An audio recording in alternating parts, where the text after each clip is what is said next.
31e lettre de Sénèque. Je reconnais mon Lucilius, voilà qu'il laisse paraître l'homme qu'il avait promis. Suis cet élan de l'âme qui te faisait fouler aux pieds les biens du vulgaire pour te diriger vers tout ce qui exprime le bien suprême.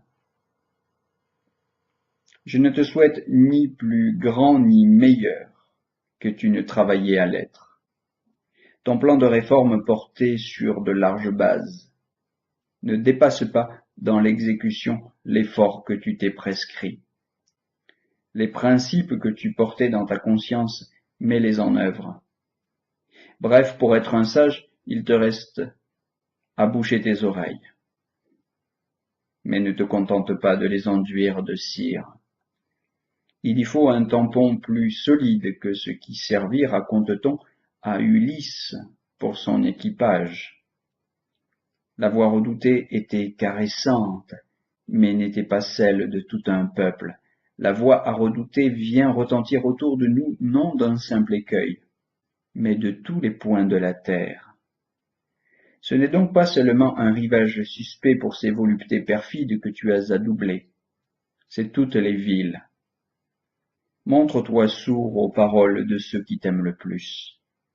Plein de bonnes intentions, ils ne forment que des souhaits de malheur. Et si tu prétends à la félicité, prie les dieux de ne t'envoyer rien de ce qu'on souhaite pour toi. Les pauvres avantages dont ces pauvres gens voudraient te voir combler ne sont pas des biens. Il n'est qu'un bien, source et condition fondamentale du bonheur dans la vie. La confiance en ses propres moyens. Or, on ne possède ce bien qu'à condition de dénier toute valeur propre au travail et de le mettre au rang de ce qui n'est ni bien, ni mal.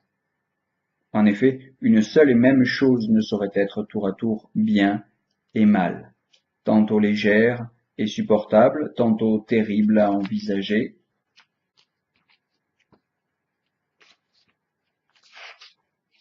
Le travail n'est pas un bien en soi.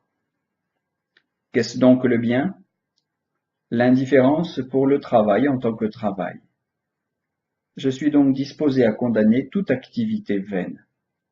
Quant à ceux qui, au contraire, gravissent avec effort le chemin de la vertu, plus je les verrai se dépenser sans se laisser vaincre, sans se permettre de reprendre haleine, plus j'applaudirai dans mon admiration. Courage, m'écrirai-je, plus haut, aspire l'air à plein poumon, et s'il se peut franchir la cime, tout d'une haleine. Le travail est l'aliment des âmes généreuses.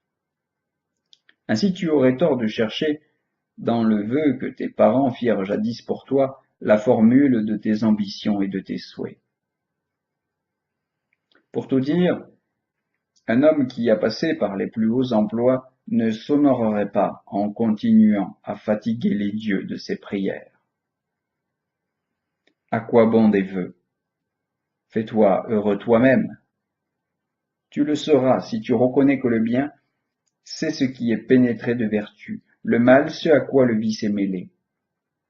Il n'y a rien d'éclatant qui ne soit mêlé de lumière, rien de sombre qui ne porte en soi ces ténèbres, ou qui n'ait reçu la projection d'un corps obscur. Sans le secours du feu, rien n'est chaud. Sans l'air, rien n'est froid. De même, les actions deviennent morales ou honteuses par association avec la vertu, ou avec le mal. Qu'est-ce qui est bien? Savoir ce qui est vrai. Qu'est-ce qui est mal? L'ignorer. Le sage, cet artisan plein de discernement, saura élire ou rejeter comme le veulent les circonstances, sans avoir peur de ce qu'il rejette, ni être ébloui par ce qu'il choisit, si son âme est grande et invincible. Vas-tu renoncer ou céder? Non, c'est trop peu de ne pas refuser ce travail, il faut le réclamer. Mais remarques-tu, un travail futile et superflu qui ne procède que de motifs peu nobles n'est donc pas chose mauvaise?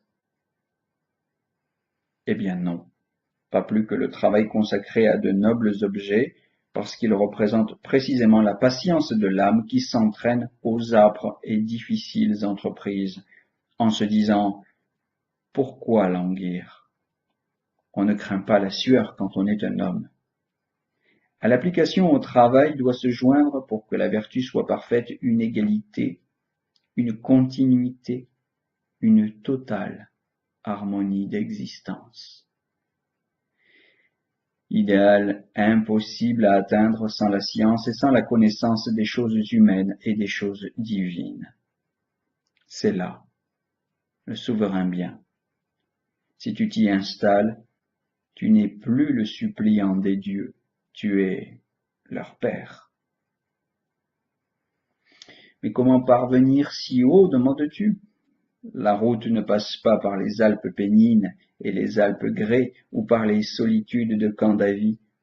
Tu n'auras pas à braver les Syrtes, Scylla, Charybde, lieux que tu as cependant tous traversés au prix d'une pauvre mission de procurateur.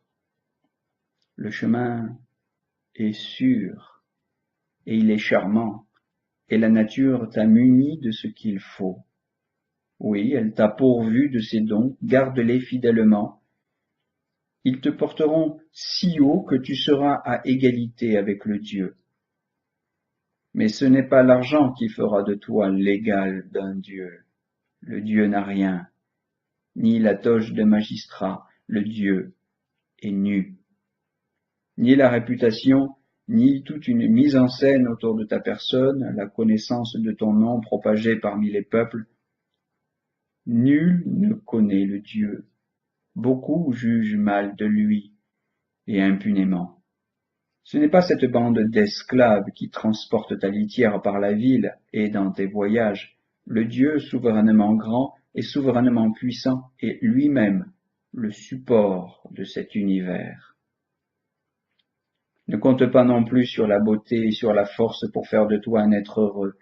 Rien de cela ne résiste au temps.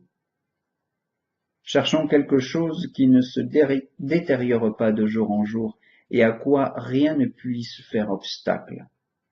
Et quelle est cette chose? C'est l'âme. J'entends une âme droite, bonne, grande. On ne saurait la nommer qu'en disant « c'est un Dieu qui s'est fait l'hôte d'un corps mortel ». Cette âme peut tomber dans le corps d'un chevalier romain comme dans le corps d'un affranchi, d'un esclave. Qu'est-ce qu'un chevalier romain? Qu'est-ce qu'un affranchi? Un esclave? Des noms issus de l'orgueil ou de l'injustice.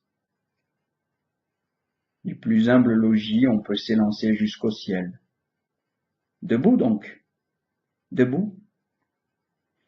Façonne ton être, rends-le, lui aussi, digne du Dieu, dit Virgile. Mais tu ne façonneras pas l'ouvrage dans l'or ou dans l'argent, matière inapte à reproduire en traits ressemblants l'image de la divinité. Songe qu'au temps où nous nous faisions écouter des dieux, ils étaient d'argile.